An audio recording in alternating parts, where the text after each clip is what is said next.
নমস্কার, আমি চন্দ্রা। আমার এই গল্প পাঠে মো চ্যানেলটি যদি আপনাদের ভালো লেগে থাকে তাহলে অবশ্যই লাইক, শেয়ার ও সাবস্ক্রাইব করে পাশে থাকবেন এবং আপনাদের মূল্যবান মতামত কমেন্টের মাধ্যমে আমাকে অবশ্যই জানাবেন। আজকে পাঠ করছি শ্রী বিভূতিভূষণ বন্দ্যোপাধ্যায়ের অপরাজিত। শুরু করছি। ট্রেনে উঠিয়াও যেন অপুর বিশ্বাস হইতেছিল না সে সত্যই নিশ্চিন্তিপুরের মাটিতে আবার পা দিতে পারিবে। নিশ্চিন্তিপুর, সে তো শৈশবের স্বপ্নলোক। সে তো মুছিয়া গিয়াছে, মিলাইয়া গিয়াছে। সে শুধু একটা অনতি স্পষ্ট সুখস্মৃতি মাত্র। কখনো ছিল না, নাইও। মাঝের পাড়া স্টেশনে ট্রেন আসিল বেলা 1টার সময়। খোকা লাফ দিয়া নামিল, কারণ প্ল্যাটফর্ম খুব নিচু। অনেক পরিবর্তন হইয়াছে স্টেশনটার। প্ল্যাটফর্মের মাঝখানে জাহাজের মাস্তুলের মতো উঁচু যে সিগন্যালটা ছেলেবেলায় তাহাকে তাক লাগাইয়া দিয়াছিল, সেটা আর এখন নাই। স্টেশনের বাইরে পথের উপরে একটা বড় জাম গাছ। অপুর মনে আছে, এটা আগে ছিল না। ওই সেই বড় মাদার গাছটা, যেটার তলায় অনেক কাল আগে তাহাদের এদেশ ছাড়িবার দিনটাতে মা খিচুড়ি রাঁধিয়াছিলেন। গাছের তলায় দুখানা মোটর বাস যাত্রীর প্রত্যাশায় দাঁড়াইয়া। অপুরা থাকিতে থাকিতে দুখানা পুরনো ফোর্ড ট্যাক্সিও আসিয়া জুটিল। আজকাল নাকি নবাবগঞ্জ পর্যন্ত বাস ও ট্যাক্সি হইয়াছে। জিজ্ঞাসা করিয়া জানিল। জিনিসটা অপুর কেমন যেন ভালো লাগিল না। কাজল নবীন যুগের মানুষ, সাগ্রহে বলিল, মোটর কার্টে করে যাব বাবা। অপু ছেলেকে জিনিসপত্র সমেত ট্যাক্সিতে উঠাইয়া দিল। বটের ঝুড়ি দোলানো, স্নিগ্ধ ছায়া ভরা সেই প্রাচীন দিনের পথটা দিয়া সে নিজে মোটরে চড়িয়া যাইতে পারিবে না কখনোই। এ দেশের সঙ্গে পেট্রোল গ্যাসের গন্ধ কি খাপ খায়? চৈত্র মাসের শেষ, বাংলায় সত্যিকার বসন্ত এই সময়ই নামে। পথ চলিতে চলিতে পথের ধারে ফুলে ভরা ঘেঁটু বনের সৌন্দর্যে সে মুগ্ধ হইয়া গেল। এই কম্পমান চৈত্র দুপুরের রৌদ্রের সঙ্গে আকন্দ ফুলের গন্ধের সঙ্গে শৈশব যেন মিশানো আছে। পশ্চিম বাংলার পল্লীতে এই কমনীয় বসন্তের রূপ সে তো ভুলিয়াই গিয়াছিল। এই সেই বেত্রবতী। এমন মধুর স্বপ্নভরা নামটি কোন নদীর আছে পৃথিবীতে? খেয়া পার হইয়া আবার সেই আষাঢ়ুর বাজার। ভিডল ও ডানলপ টায়ারের বিজ্ঞাপনওয়ালা পেট্রোলের দোকান নদীর উপরেই। বাজারেরও চেহারা অনেক বদল হইয়া গিয়াছে। 23 বছর আগে এত কোঠাবাড়ি ছিল না। আষাঢ় হইতে হাঁটিয়া যাওয়া সহজ, মাত্র 2 মাইল। জিনিসপত্রের জন্য একটা মুটে পাওয়া গেল।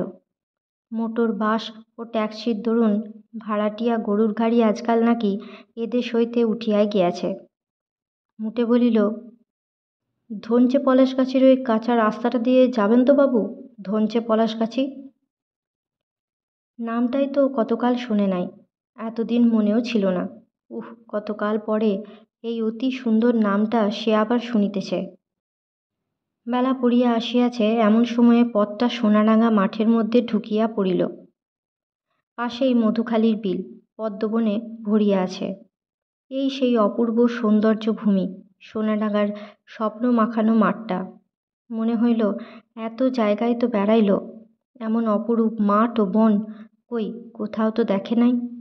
সেই বনঝোপ, ঢিপি, বন, ফুলে ভর্তি বাবলা, বৈকালের এই অপূর্ব রূপ।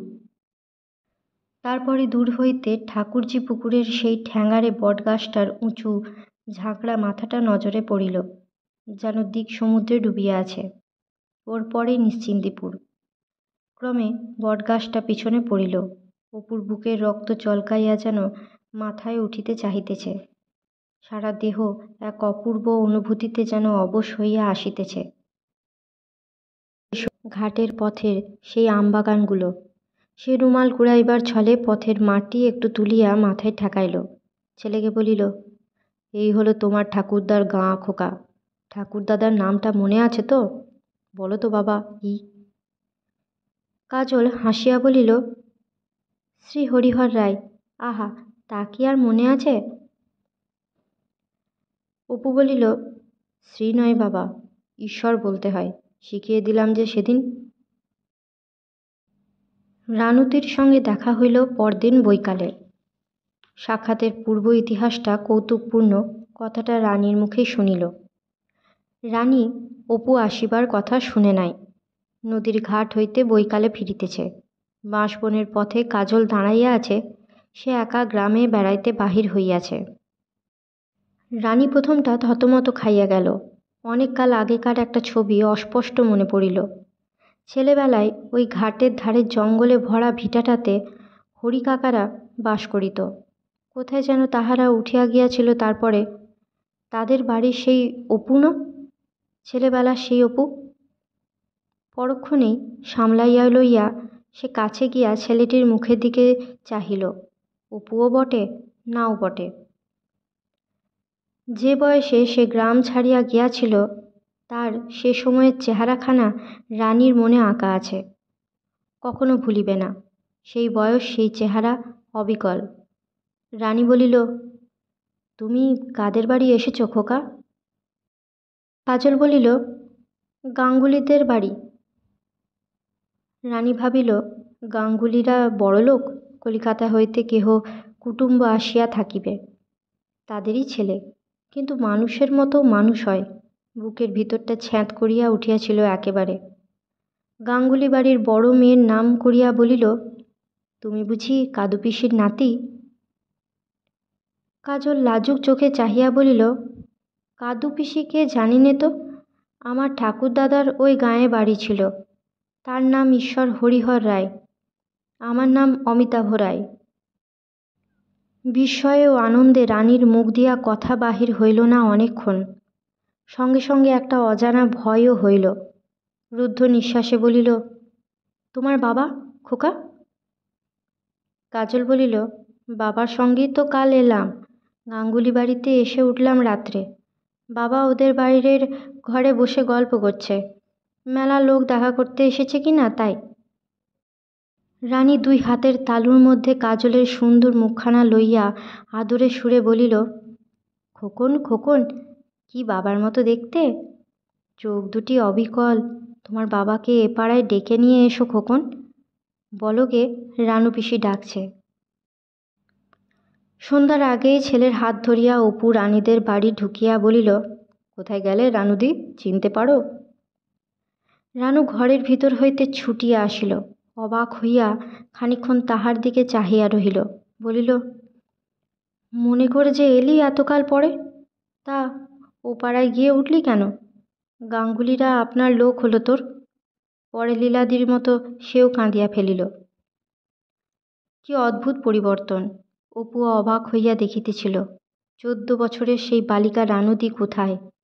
বিধবার বেশ, বাল্যের সে লাবণ্যের কোনো চিহ্ন না থাকিলেও রানী এখনও সুন্দরী। কিন্তু এ যেন সম্পূর্ণ অপরিচিত। শৈশব সঙ্গিনী রানুদির সঙ্গে ইহার মিল কোথায়? এই সেই রানুদি? সে কিন্তু সকলের অপেক্ষা আশ্চর্য হইল ইহাদের বাড়িটার পরিবর্তন দেখিয়া। ভুবন মুখুজ্জেরা ছিলেন অবস্থাপন্ন গৃহস্থ। ছেলেবেলার সে 8-10টা গোলা, প্রকাণ্ড চণ্ডীমণ্ডপ, গরু বাছুর, লোকজনের কিছুই নাই। চণ্ডীমণ্ডপের ভিটা মাত্র পড়িয়া আছে। পশ্চিমের কোঠা ভাঙিয়া কাহারা ইঁট লইয়া গিয়াছে। বাড়িটার ভাঙা ধসা ছন্নছাড়া চেহারা। এ কি অদ্ভুত পরিবর্তন! রানী সজল চোখে বলিল, দেখছিস কি, কিছু নেই আর। মা বাবা মারা গেলেন, টুনু খুড়িমা এরাও গেলেন। সতুর মাও মারা গেল। সতু মানুষ হলো না তো। এতদিন বিষয় বেঁচে বেঁচে চালাচ্ছে, আমরাও। অপু বলিল, হ্যাঁ, লীলাদের কাছে সব শুনলাম সেদিন কাশিতে। কাশিতে? দিদির সঙ্গে দেখা হয়েছে তোর? কবে কবে? পরে অপুর মুখে সব শুনিয়া সে ভারী খুশি হইল। দিদি আসিতেছে তাহা হইলে, কতকাল তার দেখা হয় নাই। রানী বলিল, বউ কোথায়? বাসায় তোর কাছে? অপু হাসিয়া বলিল, স্বর্গে। ওহ আমার কপাল, কতদিন, বিয়ে করিসনি আর? সেই দিনই আবার বৈকালে চড়ক। আর তেমন জাঁকজমক হয় না। চড়ক গাছ পুঁতিয়া কেহ ঘুরপাক খায় না। সে বাল্য মন কোথায়? মেলা দেখার অধীর আনন্দে ছুটিয়া যাওয়া, সে মনটা আর নাই, কেবল সেসব অর্থহীন আশা, উৎসাহ, অপূর্ব অনুভূতির স্মৃতিটা মাত্র আছে। এখন যেন সে দর্শক আর বিচারক মাত্র। 24 বৎসরে মনটা কেমন বদলাইয়া গিয়াছে, বাড়িয়াছে। তাহারই একটি মাপকাঠি আজ খুঁজিয়া পাওয়া দেখিয়া অবাক হইয়া গেল। চড়কতলায় পুরনো আমলের কত পরিচিত বন্ধু নাই। নিবারণ গোয়ালা লাঠি খেলিত, ক্ষেত্র কপালি বহুরূপীর সাজ দিত, হারান মাল বাঁশের বাঁশি বাজাইয়া বিক্রয় করিত। ইহারা কেহ আর নাই, কেবল পুরাতনের সঙ্গে একটা যোগ এখনও আছে। চিনিবাস বৈরাগী এখনও তেলে ভাজা খাবারের দোকান করে। আজ 24 বছর আগে এই চড়কের মেলার পরদিনই তারা গ্রাম ছাড়িয়া চলিয়া গিয়াছিল। তারপর কত ঘটনা, কত দুঃখ বিপদ, কত নূতন বন্ধুবান্ধব, সব গোটা জীবনটাই। কিন্তু কেমন করিয়া এত পরিবর্তনের মধ্যে দিয়াও সেই দিনটির অনুভূতিগুলির স্মৃতি এত সজীব, টাটকা, তাজা অবস্থায় আজ আবার ফিরিয়া আসিল। সন্ধ্যা হইয়া গিয়াছে। চড়কের মেলা দেখিয়া হাসি মুখে ছেলেমেয়েরা ফিরিয়া যাইতেছে।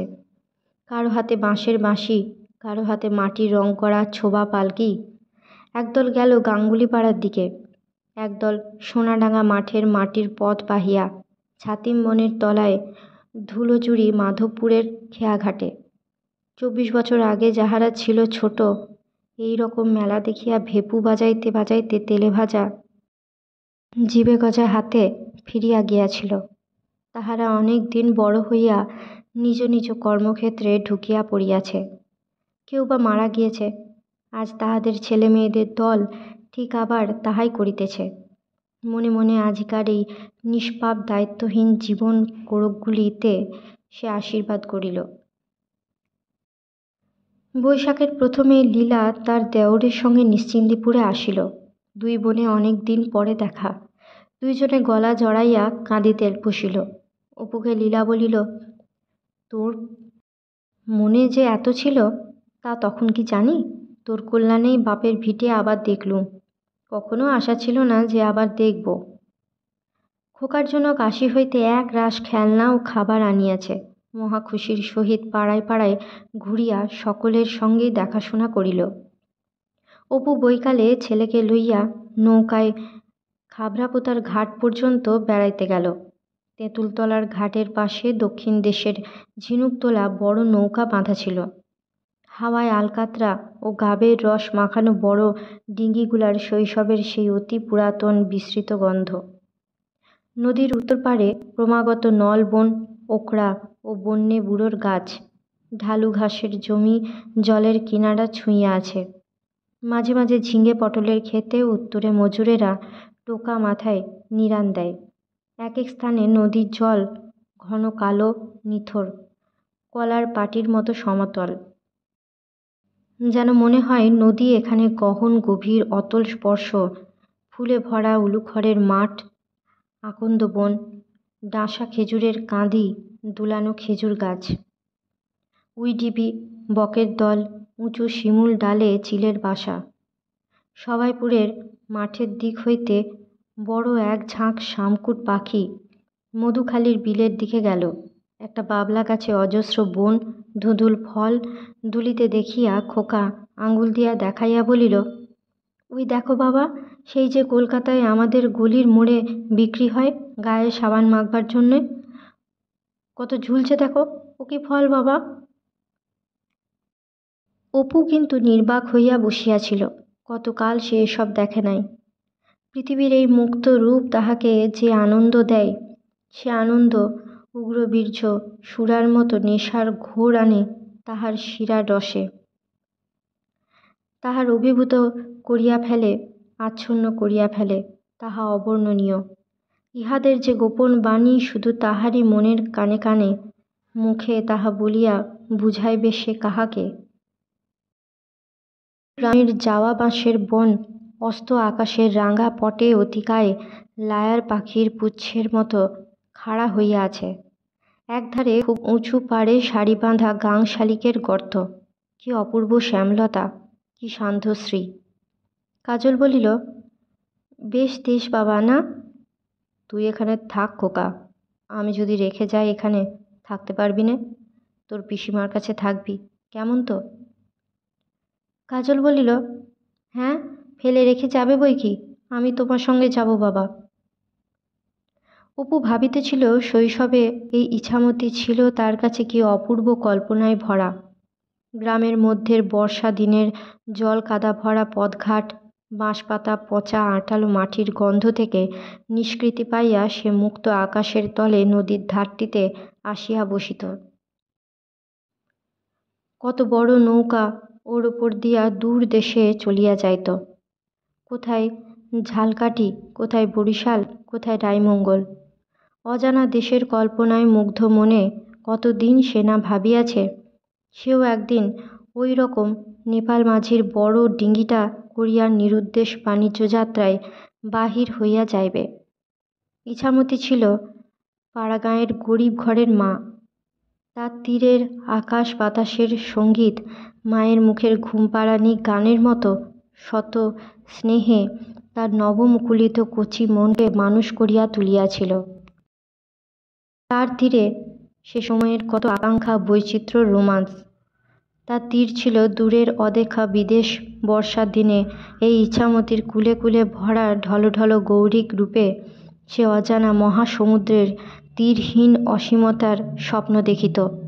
ইংরেজি বইয়ে পড়া কেপ নান এর ওদিকের দেশটা, যে দেশ হইতে লোক আর ফেরে না। He who passes Cape Nun will either return or not. মুগ্ধ চোখে উল ছাপানো ইছামতি দেখিয়া তখন সে ভাবিত, ওহ, কত বড় আমাদের এই গাংটা। এখন সে আর বালক নাই, কত বড় বড় নদীর দুকুল ছাপানো লীলা দেখিয়াছে। গঙ্গা, সোন, বড়দল, নর্মদা, তাদের অপূর্ব সন্ধ্যা, অপূর্ব বর্ণ সম্ভার দেখিয়াছে। সে বৈচিত্র্য, সে প্রখরতা ইছামতির নাই। এখন তার চোখে ইছামতি ছোট নদী। এখন সে বুঝিয়াছে তার গরিব ঘরের মা উৎসব দিনের বেশভূষায় তার শৈশব কল্পনাকে মুগ্ধ করিয়া দিত। এসব বনেদি বড় ঘরের মেয়েদের হীরামুক্তার ঘটা, বারাণসী শাড়ির রংঢঙের কাছে তার মায়ের সেই কাঁচের চুড়ি, শাঁখা কিছুই নয়। কিন্তু তা বলিয়া ইছামতিকে সে কি কখনো ভুলিবে? দুপুরে সে ঘরে থাকিতে পারে না। এই চৈত্র দুপুরের রোদের উষ্ণ নিঃশ্বাস কত পরিচিত গন্ধ বহিয়া আনে। শুকনো বাঁশের খোলার, ফুটন্ত ঘেঁটু বনের ঝরা পাতার সোঁদা সোঁদা রোদ পোড়া মাটির, নিম ফুলের, আরও কত কি কত কি। বাল্যে এইসব দুপুর তাকে ও তাহার দিদিকে পাগল করিয়া দিয়া টোটো করিয়া শুধু মাঠে বাগানে বাঁশতলায় নদীর ধারে ঘুরাইয়া লইয়া বেড়াইত। আজও সেই রকমই পাগল করিয়া দিল।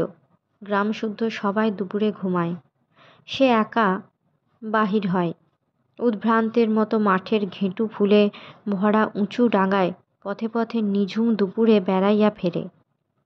কিন্তু তবু মনে হয় বাল্যের স্মৃতিতে যতটা আনন্দ পাইতেছে, বর্তমানের আসল আনন্দ সে ধরনের নয়। আনন্দ আছে, কিন্তু তাহার প্রকৃতি বদলাইয়া গিয়াছে। তখনকার দিনে দেবদেবীরা নিশ্চিন্তিপুরে বাঁশবনের ছায়ায় এইসব দুপুরে নামিয়া আসিতেন। এক একদিন সে নদীর ধারের সুগন্ধ তৃণভূমিতে চুপ করিয়া হাতে মাথা রাখিয়া শুইয়া থাকে ঘণ্টার পর ঘণ্টা। কিছুই করে না, রৌদ্রভরা নীল আকাশটার দিকে চাহিয়া শুধু চুপ করিয়া থাকে। কিছু ভাবেও না। সবুজ ঘাসের মধ্যে মুখ ডুবাইয়া মনে মনে বলে, ওগো মাতৃভূমি, তুমি ছেলেবেলায় যে অমৃত দানে মানুষ করেছিলে, সেই অমৃত হলো আমার জীবন পথের পাথেয়। তোমার বনের ছায়ায় আমার সকল স্বপ্ন জন্ম নিয়েছিল একদিন। তুমি আবার শক্তি দাও, হে শক্তিরূপিণী। দুঃখ হয় কলকাতার ছাত্রটির জন্য। এদের বাড়ি বউবাজারে, মামার বাড়ি পটুয়াটোলায়, পিসির বাড়ি বাগবাজারে। বাংলাদেশকে দেখিল না কখনো। এরা কি মাধবপুর গ্রামের উলুঘরের মাঠের ওপারের আকাশের রং ধরা দেখিল? স্তব্ধ শরৎ দুপুরের বন বনানীর মধ্যে ঘুঘুর ডাক শুনিয়াছে? বন অপরাজিতা ফুলের নীরব মহোৎসব এদের শিশু আত্মার তার আনন্দে স্পর্শ দিয়াছে কোনো কালে? ছোট্ট মাটির ঘরের দাওয়ায় আসনপিড়ি হইয়া বসিয়া নারিকেল পত্র শাখায় জ্যোৎস্নার কাঁপন দেখে নাই কখনো। এরা কি অতি হতভাগ্য! রানী যত্নে আদরে সে মুগ্ধ হইয়া গেল। সতুদের বাড়ির সেই আজকাল কর্ত্রী। নিজের ছেলে মেয়ে হয় নাই, ভাইপোদের মানুষ করে। অপুকে রানী বাড়িতে আনিয়া রাখিল। কাজলকে দুদিনে এমন আপন করিয়া লইয়া ফেলিয়াছে যে সে পিসিমা বলিতে অজ্ঞান। রানীর মনে মনে ধারণা, অপু শহরে থাকে যখন তখন খুব চায়ের ভক্ত। দুটি বেলা ঠিক সময়ে চা দিবার জন্য তাহার প্রাণপণ চেষ্টা। চায়ের কোনো সরঞ্জাম ছিল না। লুকাইয়া নিজের পয়সায় সতুকে দিয়া নবাবগঞ্জের বাজার হইতে চায়ের ডিশ পেয়ালা আনাইয়া লইয়াছে। অপু চা তেমন খায় না কখনো, কিন্তু এখানে সে কথা বলে না। ভাবে, যত্ন করছে রানুদি, করুক না। এমন যত আজ জুটবে কোথাও। তুমিও যেমন। দুপুরে একদিন খাইতে বসিয়া অপু চুপ করিয়া চোখ বুজিয়া বসিয়া আছে। রানীর দিকে চাহিয়া চাহিয়া হাসিয়া বলিল, একটা বড় চমৎকার ব্যাপার হলো। দেখো, এই টোকে যাওয়া এঁচড় চচ্চড়ি কতকাল খায়নি। নিশ্চিন্দিপুর ছেড়ে আর কখনো নয়। তাই মুখে দিয়েই ছেলেবেলার কথা মনে পড়ে গেল রানুদি। রানুদি বোঝে এসব কথা, তাই রানুদির কাছে বলিয়াও সুখ। এ কয়দিন আকাশটা ছিল মেঘ মেঘ, কিন্তু হঠাৎ কখন মেঘ কাটিয়া গিয়াছে সে জানে না। বৈকালে ঘুম ভাঙিয়া উঠিয়া সে অবাক চোখে চুপ করিয়া বাহিরের রোয়াকে বসিয়া রহিল। বাল্যের সেই অপূর্ব বৈকাল, যাহার জন্য প্রথম প্রথম বিরহী বালক মন কত হাঁপাইয়াছে বিদেশে, ক্রমে একটা অস্পষ্ট মধুর স্মৃতিমাত্র মনে আঁকিয়া রাখিয়া, যেটা কবে মন হইতে বেমালুম অন্তর্হিত হইয়া গিয়াছিল। মনে পড়ে ছেলেবেলায় এইসব সময়ে ঘুম ভাঙিয়া তাহার মনটা কেমন অকারণে খারাপ হইত। এক একদিন এমন কান্না আসিত, বিছানায় বসিয়া ফুপাইয়া ফুপাইয়া কাঁদিত। তাহার মা ঘাট হইতে আসিয়া বলিত, ওই উড়ে গেল, ওই ওই কেঁদো না খোকা, বাইরে এসে পাখি দেখো সে। হা হা, তোমার বড় দুঃখ খোকন, তোমার নাতি মরেছে, পুতি মরেছে, 7 ডিঙে ধন সমুদ্রে ডুবে গিয়েছে, তোমার বড় দুঃখ। কেঁদো না, কেঁদো না, আহা। রানী পাতকুয়া হইতে জল তুলিয়া আনিতে যাইতেছে। অপু বলিল, মনে পড়ে রানুদি, এই উঠানে এমন সব বিকেলে বউ ছুরি খেলা খেলতুম কত, তুমি, আমি, দিদি, সতু, ন্যাড়া।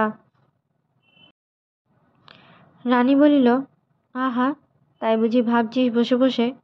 কত মালা গাঁথতুম মনে আছে বকুলতলায়? সারাদিন বকুলতলাতেই পড়ে আছি আমি, দুগ্গা। আজকাল ছেলেমেয়েরা আর মালা গাঁথে না, বকুল ফুলও আর তেমন পড়ে থাকে না। কালে কালে সবই যাচ্ছে। কিছু পরে জল লইয়া ফিরিবার সময় বলিল, এক কাজ কর না অপু, সতু তো তোদের নীলমণি জ্যাঠার দরুন জমাটা ছেড়ে দেবে, তুই কেন গিয়ে বাগানটা নিয়ে যা না। তোদের তো ছিল, ও যা নিজের জমি জমায় বিক্রি করে ফেললে সব, তা আবার জমার বাগান রাখবে, নিবি তুই?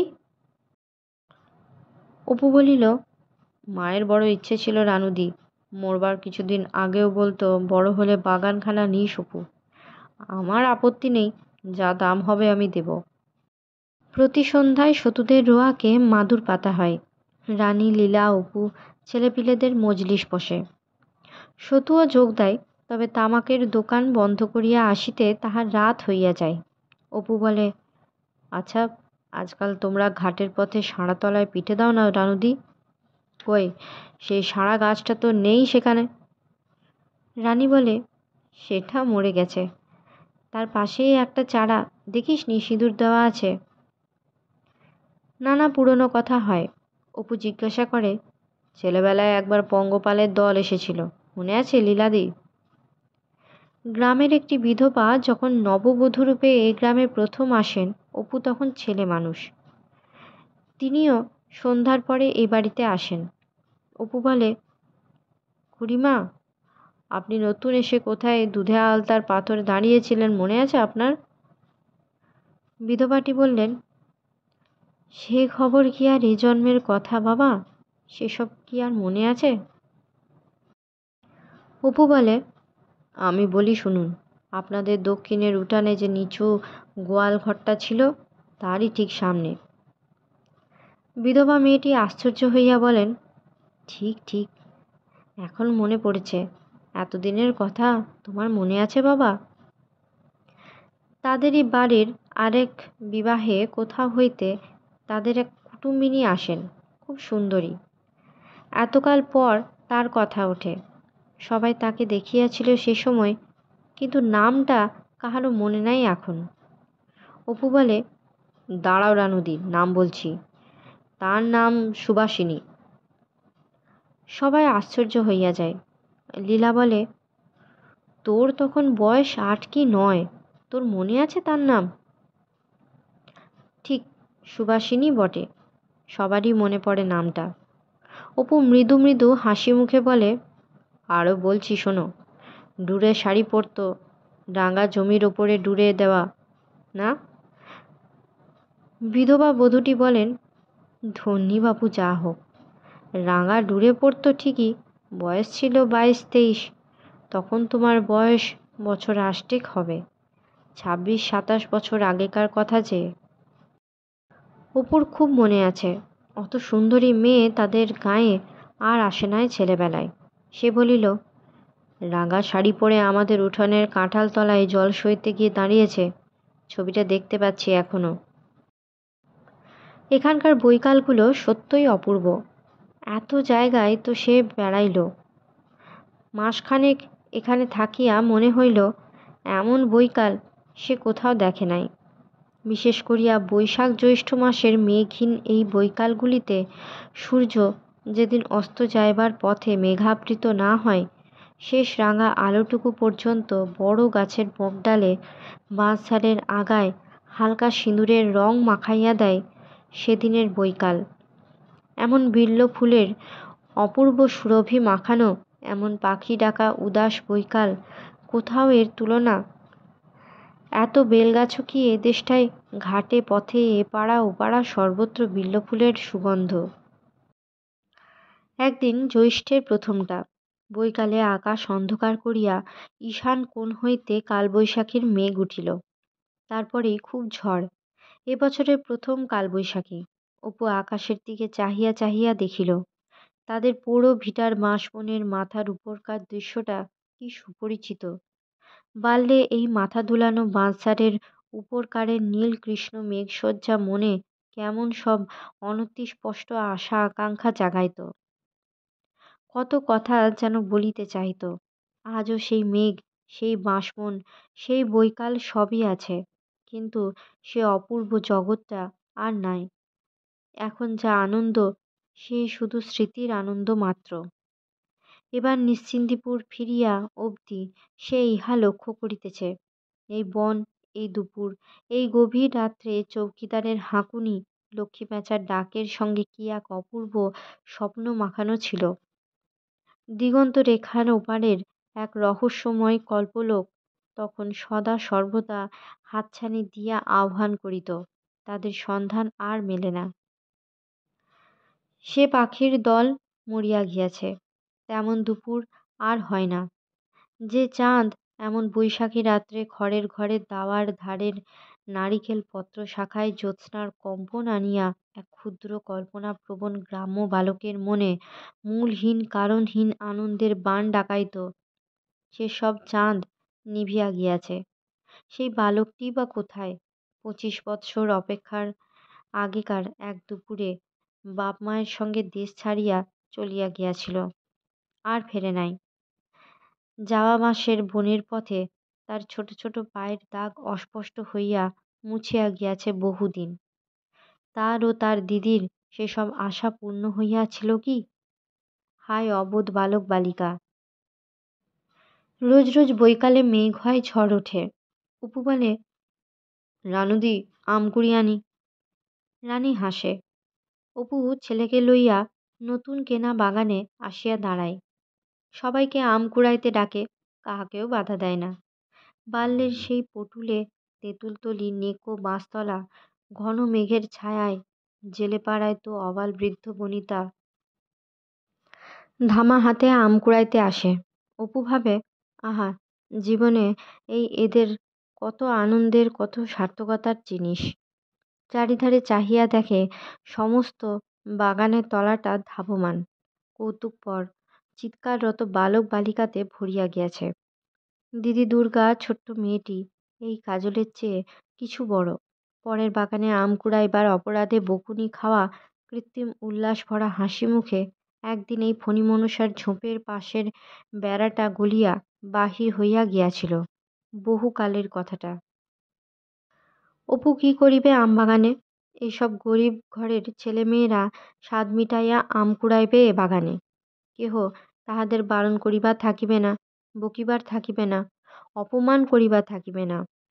ফণিমনসার ঝোপের আড়ালে অপমানিতা ছোট্ট খুকিটি ধুলামাখা আঁচল গুছাইয়া লইয়া ফিরিয়া দাঁড়াইয়া মৃদু মৃদু তৃপ্তির হাসি হাসিবে। এতদিন এখানে আসিলেও নিজেদের ভিটাটাতে ঢুকিতে পারে নাই, যদিও বাহির হইতে সেটা প্রতিদিনই দেখিত, কারণ ঘাটের পথটা তার পাশ দিয়ায়। বৈকালের দিকে সে একদিন একা চুপি চুপি বন জঙ্গল ঠেলিয়া সেখানে ঢুকিল। বাড়িটা আর নাই, পড়িয়া ইট স্তূপাকার হইয়া আছে।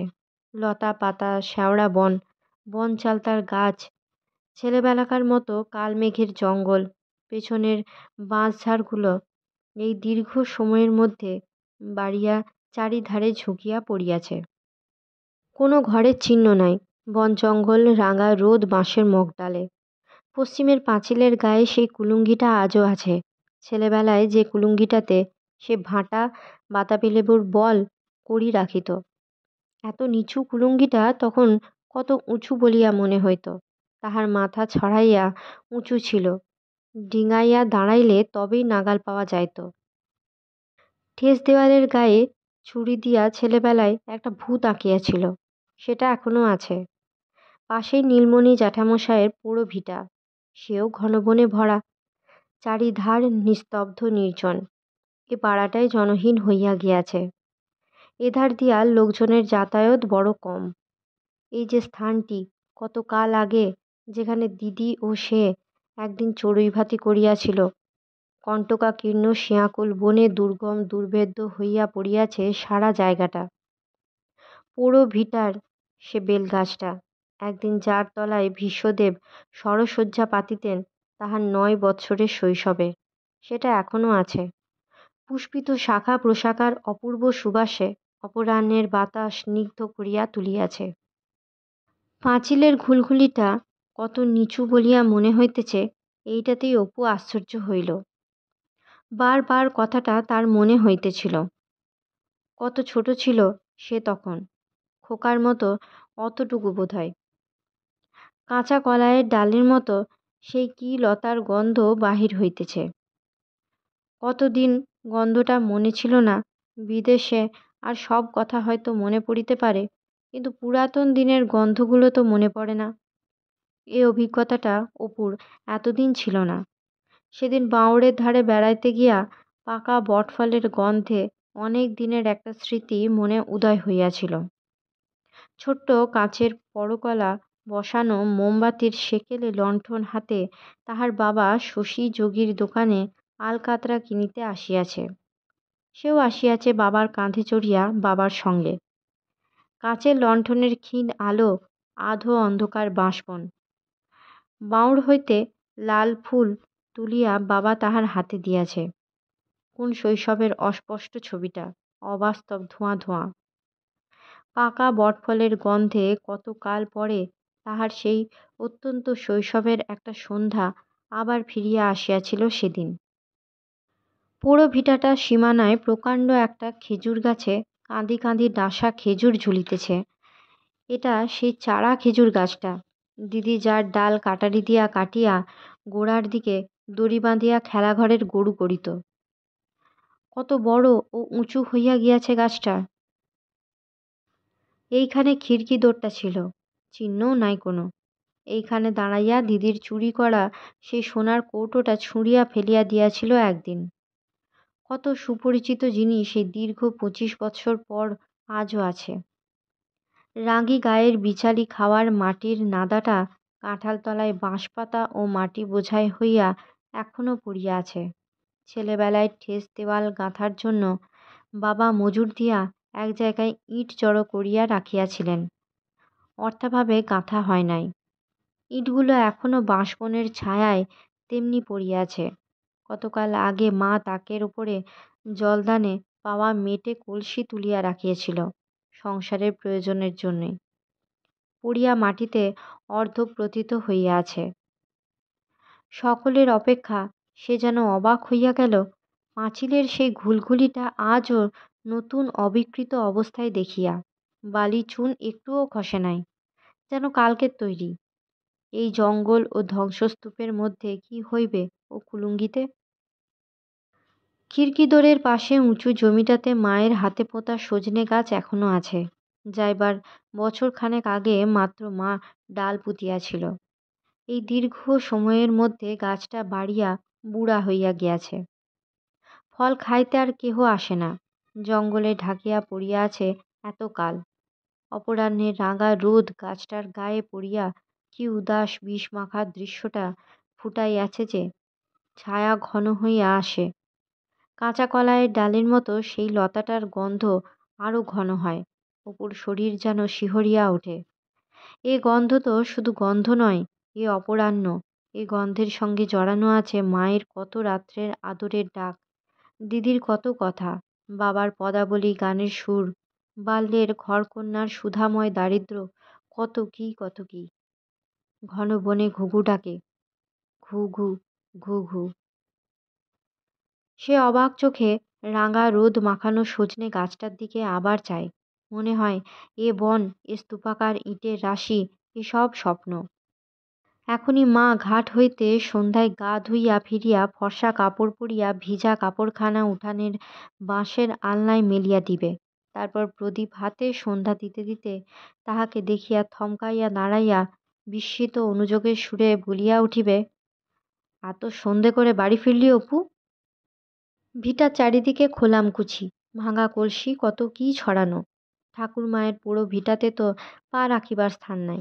বৃষ্টির ধোঁয়াটে কত দিনের ভাঙা খাপড়া খোলামকুচি বাহির হইয়াছে। এগুলি অপুকে বড় মুগ্ধ করিত। সে হাতে করিয়া তুলিয়া দেখিতে লাগিল। কত দিনের গৃহস্থ জীবনের সুখ দুঃখ এগুলার সঙ্গে জোড়ানো। মা পিছনের বাঁশবনের এক জায়গায় সংসারে হাঁড়িকুড়ি ফেলিত, সেগুলি এখনও সেইখানেই আছে। একটা আঁশকে পিঠে গড়িবার মাটির মুচি এখনও অভগ্ন অবস্থায় আছে। অপু অবাক হইয়া ভাবে, কোন আনন্দভরা শৈশব সন্ধ্যার সঙ্গে ওর সম্বন্ধ ছিল না জানি। উঠানের মাটির খোলামকুচির মধ্যে সবুজ কাঁচের চুড়ির টুকরা পাওয়া গেল। হয়তো তার দিদির হাতের চুড়ির টুকরা। এ ধরনের চুড়ি ছোট মেয়েরাই পরে। টুকরাটা সে হাতে তুলিয়া লইল। এক জায়গায় আধখানা বোতল ভাঙা। ছেলেবেলায় এ ধরনের বোতলে মা নারিকেল তৈল রাখিত। হয়তো সেইটাই। একটা দৃশ্য তাকে বড় মুগ্ধ করিল। তাদের রান্নাঘরের ভিটার ঠিক যে কোণে মা রাঁধিবার হাঁড়িকুড়ি পাতিত, সেখানে একখানা কড়া এখনো বসানো আছে। মরিচা ধরিয়া বিকৃত হইয়া গিয়াছে, আংটা খসিয়া গিয়াছে, কিন্তু মাটিতে বসিয়া যাওয়ার দরুন একটুও নড়ে নাই। তাহারা যেদিন রান্না খাওয়া সারিয়া এই গা ছাড়িয়া রওনা হইয়াছিল, আজ 24 বৎসর পূর্বে মা এঁটো কড়াখানাকে এইখানে বসাইয়া রাখিয়া চলিয়া গিয়াছিল। কে কোথায় লুপ্ত হইয়া গিয়াছে, কিন্তু ওখানা ঠিক আছে এখনো। কত কথা মনে ওঠে। একজন মানুষের অন্তরতম অন্তরের কাহিনী কি অন্য মানুষ বোঝে? বাহিরের মানুষের কাছে একটা জঙ্গলে ভরা পোড়ো ভিটা মাত্র, মশার ডিপো, তুচ্ছ জিনিস। কে বুঝিবে 24 বৎসর পূর্বের এক দরিদ্র ঘরের অবোধ বালকের জীবনের আনন্দ মুহূর্তগুলির সহিত এ জায়গার কত যোগ ছিল।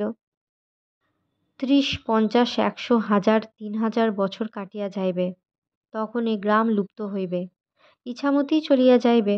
সম্পূর্ণ নতুন ধরনের সভ্যতা, নতুন ধরনের রাজনৈতিক অবস্থা, যাদের বিষয় এখন কল্পনা করিতেও কেহ সাহস করে না, তখন আসিবে জগতে।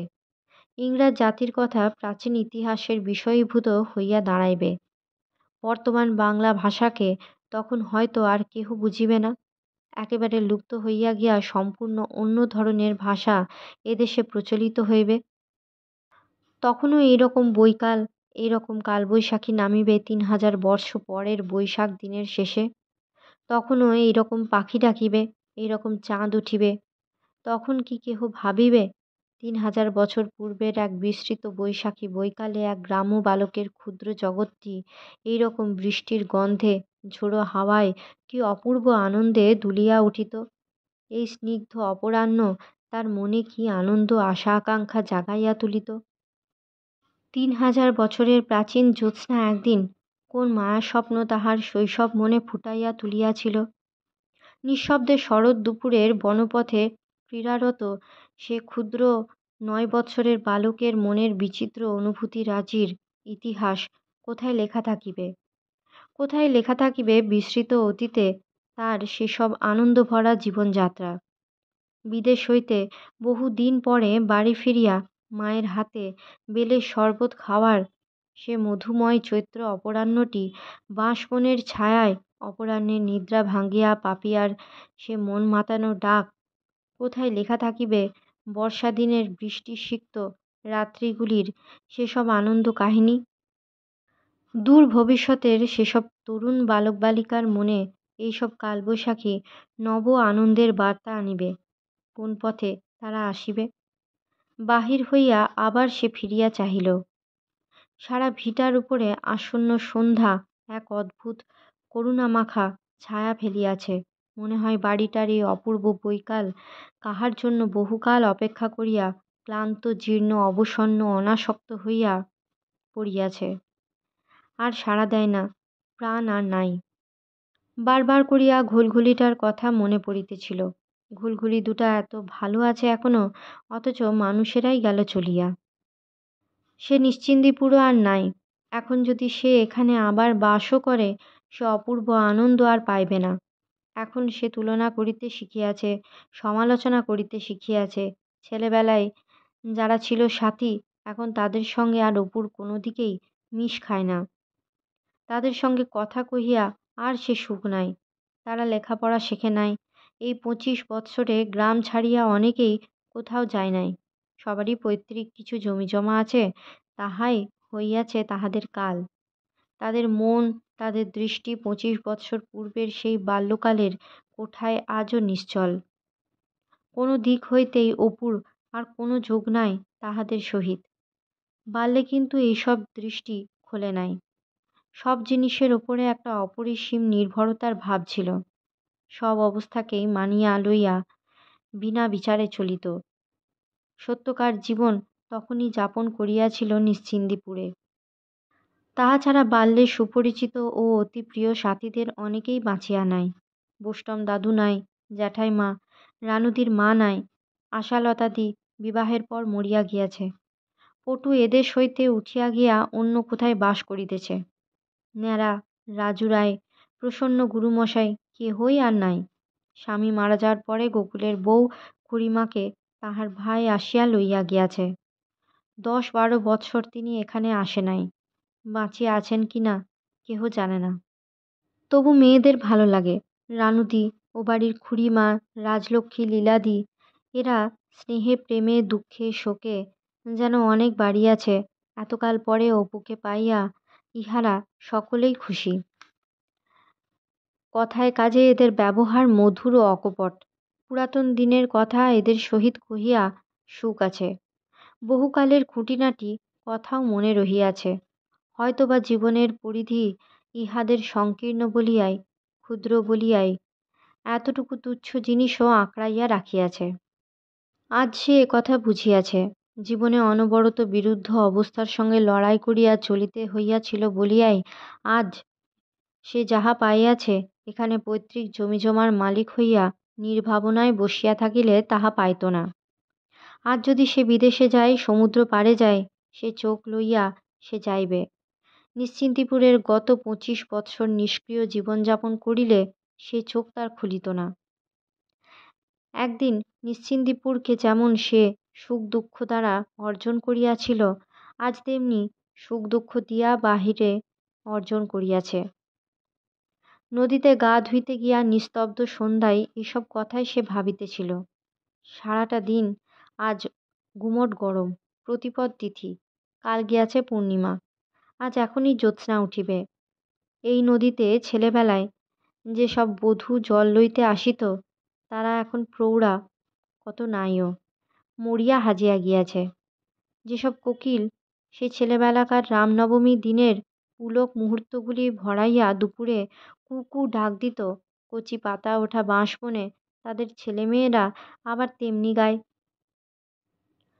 শুধু তাহার দিদি শুইয়া আছে রায়পাড়ার ঘাটের ওধারে, ওই প্রাচীন ছাতিম গাছটার তলায় তাহাদের গ্রামের শ্মশান, সেখানে।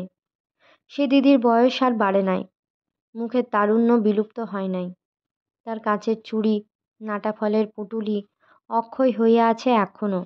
প্রাণের গোপন অন্তরে, যেখানে অপুর শৈশবকালের কাঁচা শিশুমনটি প্রবৃদ্ধ জীবনের শত জ্ঞান অভিজ্ঞতা উচ্চাশা ও কর্মস্তূপের নিচে চাপা পড়িয়া মরিয়া আছে, সেখানে সে চির বালিকা শৈশব জীবনের সে সমাধিতে জনহীন অন্ধকার রাত্রে সেই আসিয়া নীরবে চোখের জল ফেলে, শিশু প্রাণের সাথীকে আবার খুঁজিয়া ফেরে।